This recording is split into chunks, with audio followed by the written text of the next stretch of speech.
Welcome to the law tailor YouTube channel.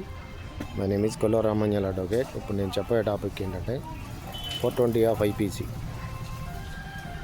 Trial procedure ఏంటి. 420 of IPC కేసులో FIR అయినప్పుడు దాంట్లో స్టేషన్ బెయిల్ కొన్ని ఉంటాయి, అలాగే స్టేషన్ బెయిల్ ఉన్నటువంటివి సెక్షన్లు కొన్ని ఉన్నాయి. ఈ స్టేషన్ బెయిల్ ఇచ్చే సెక్షన్ కేసుల్లో ఎఫ్ఐఆర్ అయిన తర్వాత స్టేషన్ బెయిల్ తీసుకుని ఆ తర్వాత సమన్లు ఇచ్చిన తర్వాత న్యాయవాదిని పెట్టుకుని కేసు విచారణ జరిపించుకోవాలి.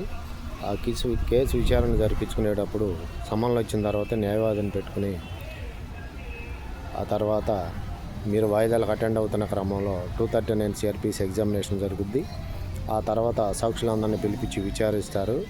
ఆ తర్వాత 420 చీటింగ్ కేసులో ఐపీసీ కేసులో సాక్షులు అయిపోయిన తర్వాత 313 ఎగ్జామినేషన్ ఉంటుంది. ఈ 313 ఎగ్జామినేషన్ అయిపోయిన తర్వాత ఆర్గ్యుమెంటు జడ్జిమెంట్ ఉంటుంది ఫ్రెండ్స్. సో ఫ్రెండ్స్, మరో వీడియోతో మళ్ళీ కలుద్దాం. Until then bye friends.